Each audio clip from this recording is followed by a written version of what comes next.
नमस्कार, आप देख रहे हैं गंगाजल न्यूज और मैं हूं ताराचंद नागर। फलोदी जेल से एक साथ 16 बंदियों की फरारी वाली खबर में 15 घंटे बाद भी केवल यह अपडेट है कि अब तक पुलिस के हाथ खाली हैं और उसके पास बताने के लिए इसके अलावा कुछ नहीं कि पुलिस की टीमें लगी हुई हैं और अपना काम कर रही हैं। जगह जगह पर नाकाबंदी करवाई गई है और फरार बंदियों की तलाश जारी है। इसके अलावा एक और जानकारी आपको दे दूं कि इस मामले में आज तड़के 3:39 पर कार्यवाहक जेलर नबी बख्श की रिपोर्ट पर एक बंदियों की फरारी का मुकदमा नंबर 135 दर्ज किया गया है, जिसकी जांच थाना प्रभारी राकेश ख्यालिया को सौंपी गई है। कल रात आईजी नवज्योति गोगोई, एसपी ग्रामीण जोधपुर अनिल कयाल के अलावा स्पेशल ऑपरेशन ग्रुप के एसपी कमल सिंह तंवर और जेल डीआईजी फलोदी पहुंचे थे। सभी ने जेल का मुआयना किया और आवश्यक दिशा निर्देश भी जारी किए गए, जैसा कि आमतौर पर ऐसे मामलों में होता ही है। पुलिस अपना काम कर रही है और कामयाबी जल्दी मिले, हम केवल यही दुआ भर कर सकते हैं। आगे बढ़ने से पूर्व हम अपने दर्शकों को बताना चाहते हैं कि कल रात प्रतिदिन जारी होने वाला बुलेटिन जारी नहीं हो सका, कारण बंदियों का फरारी कांड। यह वारदात इतनी बड़ी थी कि इसे एक एक मिनट के लिए कवरेज से छोड़ा नहीं जा सकता था, इसलिए बुलेटिन रिकॉर्ड होने के बाद भी जारी नहीं हो पाया। पूरी टीम फरारी कांड को मिनट दर मिनट कवर कर रही थी। दरअसल ऐसे मामलों में जरूरी हो जाता है कि मौके पर रहा जाए और अपनी आंखों से सच्चाई देखी जाए। रात का बुलेटिन आज दोपहर बाद चलाने का प्रयास करेंगे। वापस लौटते हैं बंदी फरारी कांड पर। जेल में कल 60 बंदी थे, जिसमें हत्या का प्रयास व एनडीपीएस एक्ट के खतरनाक बंदी भी थे। जेल की क्षमता 17 बंदियों की है, ये बात किसी से छुपी हुई नहीं है। और ज़्यादा बंदी पहली बार नहीं रहे, पहले भी ज़्यादा बंदी इस जेल में रहते रहे हैं और तकरीबन सभी जेलों में ऐसी स्थिति है। जितने बंदियों की क्षमता है उतने बंदी किसी जेल में हो, ये आदर्श स्थिति हमारे देश में तो कम से कम मिलनी मुश्किल है। कल रात फरारी वाली खबर को कवर करते समय जो पूरी बात सामने आई वह यह थी कि 8 बजे बंदियों को बैरकों में डाला जाता है, जिसके लिए 2 सिपाही अंदर जाते हैं और सबकी गिनती कर बंदियों को बैरक में डाल देते हैं। उसमें गेट पर सुनील कुमार तैनात था और अंदर जाने के लिए कार्यवाहक जेलर नबी बख्श व एक सिपाही भी था। जैसे ही सुनील कुमार ने दरवाजा खोला, अंदर से 10-12 बंदी बाहर की ओर भागे। नबी बख्श व दूसरे सिपाही को धक्का देकर गिरा दिया और बाहर मुख्य गेट की ओर भाग गए। वहाँ मदन पाल सिंह सिपाही तैनात था और कोर्ट गार्ड मधु देवी थी। उन्होंने मधु देवी को उठाकर फेंक दिया और मदन पाल में भी मिर्ची आदि डाल दी और बाहर की ओर भाग गए। वहाँ से भागते हुए कचहरी से बाहर आए और बाईं ओर मुड़कर कुछ दूरी पर एक स्कॉर्पियो पहले से तैयार खड़ी थी, उसमें बैठते हैं और फरार हो जाते हैं। पूरा घटनाक्रम इतनी तेजी से घूमता है कि कोई कुछ समझ ही नहीं पाता। जेल के सामने ही एसडीएम का ऑफिस है। उन्हें एक कर्मचारी सुरेश बिस्सा आकर बताते हैं कि जेल से बंदी भाग गए हैं। वे भी दौड़कर वहां पहुंचते हैं और देखते हैं कि एक महिला कांस्टेबल मधु देवी जोर जोर से प्रलाप कर रही है और सब इधर उधर भाग रहे हैं। वे तुरंत कलेक्टर को फोन करते हैं और बंदियों के भागने की सूचना देते हैं। उनके सामने 2 सिपाही अंदर आते हैं और बंदियों की गिनती करते हैं तो पता चलता है कि 44 बंदी मौजूद है और शेष 16 गायब हैं, अर्थात 16 बंदी फरार हो चुके हैं। और इसके बाद एडीएम हाकिम खान, डीएसपी पारस सोनी, थानाधिकारी ख्यालिया आदि आने का क्रम शुरू हो जाता है और फिर देर रात तक निर्देश आदि का दौर चलता है। करीब 8:05 के समय की घटना है कि जब मैं ऑफिस में बैठा था और कुछ शोरगुल की आवाज़ आई। हमारे ऑफिस से सुरेश बिस्सा जी बाहर आए और उन्होंने यहाँ जानकारी की और उन्होंने बताया कि कुछ लोग जेल तोड़ के भाग गए हैं। मैं तुरंत ही जेल के अंदर पहुँचा और देखा कि बाहर कुछ सब्जी डुली हुई है और अंदर एक जो महिला गार्ड है वो विलाप कर रही थी और उसको भी देखा। और कुछ गार्ड से मैंने पूछा क्या हुआ, तो उन्होंने कहा कुछ 5-7 आदमी जेल से भाग गए हैं। तो मैंने तुरंत ही थानेदार जी को इन्फॉर्म किया, डिप्टी साहब को इन्फॉर्म किया और जिला कलेक्टर महोदय को इन्फॉर्म किया। और जिला कलेक्टर महोदय ने बताया कि आप ये देख लें कि कितने लोग गए हैं और नाकाबंदी कराने का इंतजाम करें। और जिला कलेक्टर महोदय के निर्देशानुसार हमने सभी एडीएम साहब मौके पर पधार गए हैं। एडीएम साहब ने सभी रेलेवेंट आसपास के थानों को इन्फॉर्म कर दिया है, नाकेबंदी करवा दी गई है। थानेदार जी को निर्देशित कर दिया है कि सभी तरह के आवागमन के साधन जो पब्लिक ट्रांसपोर्टेशन के हैं, जैसे रोडवेज है या कोई प्राइवेट बसें रात के समय चलती हैं, उन सबको एक बार होल्ड किया जाए और उन सभी सवारियों की तफ्तीश कर ली जाए। और थानेदार जी मौके पर पहुंच गए थे और उन्होंने मौके का मुआयना कर लिया है और वो अभी करीब 3 या 4 पार्टियों को लेकर के अलग अलग जगह जो है वो रवाना हो गए हैं। पूरा घटनाक्रम अब 1 घंटा हो गया साहब आपके सामने आ चुका है। क्या आपको लगता है कि ये सुनियोजित था या अकस्मात ही कोई ऐसा हुआ?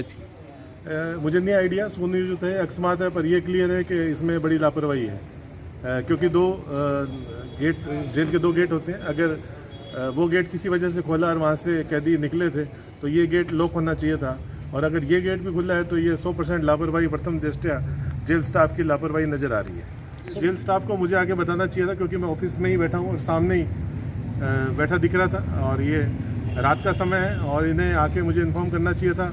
और जबकि मैं जेल में आके आया और वो शोरगुल सुन करके, और मैंने थाने में इन्फॉर्म किया और जेल स्टाफ ने शायद थाने में भी इन्फॉर्म नहीं किया। मैंने ही पुलिस को और प्रशासन जो है हमारे उच्च अधिकारियों को सूचित करके यहाँ बुलवाया। करीब 1:30 बजे एसपी ग्रामीण जोधपुर अनिल क्याल पत्रकारों से रूबरू होते हैं। उन्होंने पत्रकारों से क्या कहा, पहले आपको वह सुनाता हूँ। आज शाम को सब जेल फलोदी से 16 बंदी फरार हुए। इस घटना के संबंध में जेल इंचार्ज की रिपोर्ट पर प्रकरण दर्ज किया गया। जोधपुर रेंज में एवं राज्य के अन्य जिलों में मुलजिमों की तलाश हेतु नाकाबंदी करवाई जा रही है। मुलजिमों की गिरफ्तारी के लिए 5 विशेष टीमों का गठन किया गया। उनके द्वारा विभिन्न स्थानों पर रेड की गई है। कुछ इनपुट्स भी हमें मिले हैं और उम्मीद है कि जल्द ही फरार हुए मुलजिम पुलिस की गिरफ्त में होंगे। प्रथम दृष्टया क्या लगता है सर, कोई मिली भगत लगती है, कोई इतनी आसानी से निकल जाना सर, क्या शो करते सर? अभी हमने मौका देखा है, वरिष्ठ अधिकारी भी मौके पर आए हैं। घटना की हम विभिन्न एंगल से जांच कर रहे हैं कि इसमें लापरवाही है या मिलीभगत है। अभी कुछ भी कहना संभव नहीं है, लेकिन गहनता से जांच करके इसका पता लगा। इस बीच बंदियों के कचहरी रोड से भागते हुए स्कॉर्पियो तक पहुंचने की घटना एक सीसीटीवी कैमरे में कैद हुई है। इसमें सभी 16 बंदी कचहरी रोड पर भागते हुए नजर आ रहे हैं। यह वीडियो 50 सेकंड का है, लेकिन सड़क पर बंदियों की कचहरी से भागने और स्कॉर्पियो में बैठकर भागने का समय केवल 24 सेकंड का ही है। आप ये पूरा वीडियो देख सकते हैं।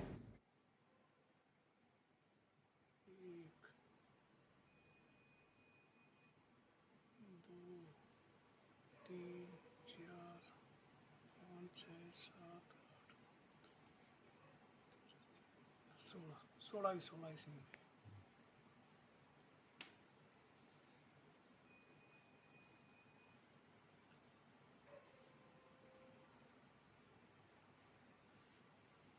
बंदियों को ले जाने के लिए पहले से स्कॉर्पियो का तैयार रहना और बंदियों का सीधे वहां तक पहुंचना यह साबित करता है कि फरारी वाली साजिश है। बिना किसी दगाबाज जेल स्टाफ के फरारी की स्क्रिप्ट लिखना और उसे अंजाम तक पहुंचाना आसान नहीं है। इसलिए आप ये मानकर चलिए कि जेल का कुछ स्टाफ भी फरारी के जुर्म में बराबर का भागीदार है। उनके हिस्सेदारी के बिना जेल की कलंक कथा लिखना संभव नहीं था। देर सवेर साजिश का यह सच सामने आएगा और ये दगाबाज चेहरे बेनकाब होंगे। लेकिन शक की सुई तो रात को ही 2 जनों पर घूम रही थी। तो वो कौन है वो 2 जने जिन पर शक गहराने लगा है? यह बताने से पूर्व आपको बता दें कि रोंगटे खड़े कर देने वाली इस कथा में अभी भी काफ़ी झोल है। पुलिस अधिकारी अभी जांच में जुटे हैं, इसलिए अभी ज़्यादा कुछ नहीं बता रहे।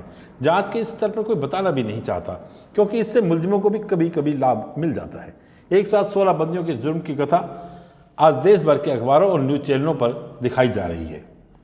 पर्दे पर आप 2 चेहरे देख रहे हैं, एक सिपाही वर्दी में है और दूसरा हरे रंग की टी शर्ट में है। वर्दी वाले बंदे का नाम है मदन पाल सिंह और दूसरे हरी टी शर्ट वाले का नाम राजेंद्र गुतारा है। बंदियों के भागने के बाद जब एसडीएम जेल में पहुंचे थे तब ये दोनों वहीं थे और दोनों की ड्रेस बिल्कुल सही थी, अर्थात कहीं से भी फटी हुई नहीं थी। यह तब की फोटो है। अब आप यह फोटो देखें, इसमें दोनों के कपड़े फटे हुए हैं और बंदियों के भागने के बाद इनके कपड़े कैसे फटे, यही सवाल इन दोनों के साजिश के सूत्रधार नहीं तो शामिल होने का शक तो पैदा करते ही है। एसडीएम इस्पाल आहूजा ने दोनों से पूछा भी था कि कपड़े कैसे फटे, तो सुनिए इनका। कैसे फटी ग्रीन शर्ट? ये सर पगा के नाड़े के अंदर कितने आगे अच्छा आपकी भी ये टूट के यहाँ से अनलॉक कर दो, पैटर्न अनलॉक कर दो। अरे जिया बंदियों ने की क्या? बंदियों ने मोबाइल लिया वो। ठीक है, करो मैंने वो जेल की मिर्च में देख रहा आपका नाम मोबाइल सर, आपका मोबाइल ये बदल वाइब्रेशन मत करन दे दो और वाइब्रेशन मैं बोला आपके इसलिए इतना ही। जैसे कोई नया अपडेट आएगा हम आप तक पहुंचाएंगे। धन्यवाद, शुक्रिया, बहुत बहुत शुक्रिया।